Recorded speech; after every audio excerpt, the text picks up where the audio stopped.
एक डिस्क्लेमर, ये video facts और डेटा पे बेस्ड एनालिटिकल ब्रेकडाउन है, कोई रैंडम ओपिनियन या रैंट नहीं है। सो होल्ड योर हॉर्सेस, पहले पूरा वीडियो देखें, फिर अपनी जजमेंट बनाएं। इंदिरा गांधी, एक नाम, और इस एक नाम के साथ जुड़े हैं बेशुमार एहसास, किसी के लिए तारीफ तो किसी के लिए विवाद।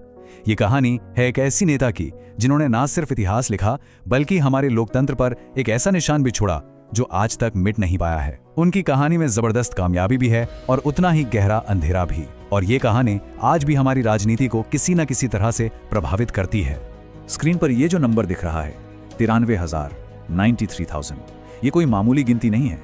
यह दुनिया के इतिहास का सबसे बड़ा मिलिट्री सरेंडर। ये भारत की वो शानदार जीत थी जिसने पूरी दुनिया को हिलाकर रख दिया था, और इस जीत के पीछे सिर्फ एक ही शख्सियत खड़ी थी, इंदिरा गांधी। साल था 1971।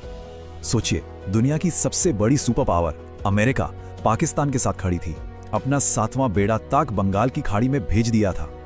लेकिन इंदिरा गांधी वो डरी नहीं, वो टस से मस नहीं हुई, और नतीजा सिर्फ 13 दिन में उन्होंने ना सिर्फ पाकिस्तान को घुटनों पर ला दिया बल्कि दुनिया के नक्शे पर एक नया देश बना दिया, बांग्लादेश। लेकिन हर कहानी के दो पहलू होते हैं, एक उजाला तो एक अंधेरा, और भारत के इतिहास का सबसे काला अध्याय भी इसी दौर में लिखा गया, 1975 की इमरजेंसी। ये वही नेता थी जिसने कुछ साल पहले देश को इतनी बड़ी जीत दिलाई थी, और अब वो खुद लोकतंत्र का गला घोंट रही थी। जरा सोचकर देखिए, आधी रात को दरवाजे पर पुलिस की दस्तक हो और आपको सिर्फ इसलिए उठा लिया जाए क्योंकि आपकी सोच सरकार से मेल नहीं खाती। तो सवाल आखिर है क्या? कौन थी असली इंदिरा गांधी? वो दुर्गा जिसने देश को बचाया जैसा कि उनके समर्थक कहते हैं, या वो तानाशाह जिसने सत्ता के लिए सब कुछ दांव पर लगा दिया? सच शायद इन दोनों के कहीं बीच में छिपा है। तो चलिए आज इसी पहेली को सुलझाने की कोशिश करते हैं। तो सबसे पहले बात करते हैं उस इंदिरा की जिसे दुनिया ने आयरन लेडी का खिताब दिया। वो क्या फैसले थे जिन्होंने उन्हें यह पहचान दी? देखिए, 1971 की जीत तो बस शुरुआत थी। उन्होंने 14 बड़े बड़े बैंकों का राष्ट्रीयकरण कर दिया, जिससे बैंकिंग सिस्टम आम आदमी की पहुंच में आया। गरीबी हटाओ का ऐसा नारा दिया जिसने देश के करोड़ों गरीबों के मन में एक उम्मीद जगा दी। हरित क्रांति के जरिए उन्होंने भारत को अनाज के लिए दूसरे देशों के सामने हाथ फैलाने से बचा लिया, और फिर 1974 में स्माइलिंग बुद्धा परमाणु परीक्षण। इसके साथ ही उन्होंने पूरी दुनिया को साफ साफ बता दिया कि भारत को कम समझने की गलती कोई ना करे। पर कहते हैं ना, पावर करप्ट्स, शक्ति इंसान को भ्रष्ट कर देती है, और शायद यही उनके साथ भी हुआ। ये जो लाइन आप देख रहे हैं ना, ये उनकी कहानी का निचोड़ है। एक राष्ट्र की रक्षक जो अपने ही संविधान के लिए खतरा बन गई। चलिए अब कहानी के उस स्याह हिस्से की तरफ चलते हैं। अब देखते हैं कि कैसे उनकी जो सबसे बड़ी ताकत थी, उनकी फौलादी इच्छा शक्ति, वही देश की सबसे बड़ी कमजोरी बन गई। कैसे उसी इच्छा शक्ति ने भारत के लोकतंत्र को बेड़ियों में जकड़ दिया। सब कुछ बहुत तेजी से हुआ। 12 जून 1975 इलाहाबाद हाई कोर्ट ने फैसला सुनाया कि इंदिरा गांधी का चुनाव रद्द किया जाता है। मतलब उनकी कुर्सी जाने वाली थी। बस फिर क्या था, सिर्फ 13 दिन बाद 25 जून की रात को पूरे देश में इमरजेंसी लगा दी गई।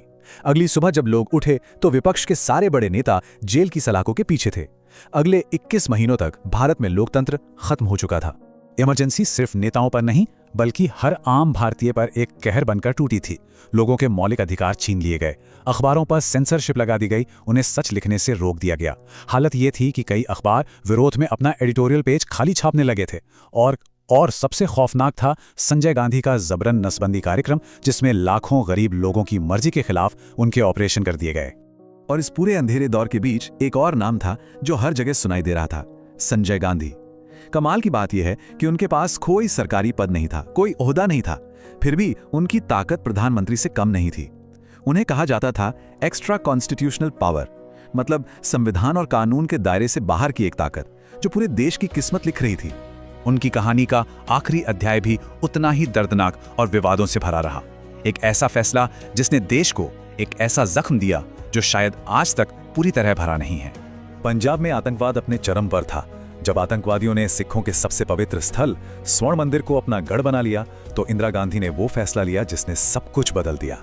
ऑपरेशन ब्लू स्टार, सेना को मंदिर में घुसने का आदेश दिया गया। इस एक्शन ने आतंकवादियों का तो खात्मा कर दिया, लेकिन इसने पूरे सिख समुदाय की भावनाओं को बहुत गहरी चोट पहुंचाई। और इसी गुस्से का नतीजा था कि उनके अपने ही सिख बॉडीगार्ड्स ने उनकी हत्या कर दी, जिसके बाद दिल्ली की सड़कों पर हजारों बेकसूर सिखों का कत्लेआम हुआ।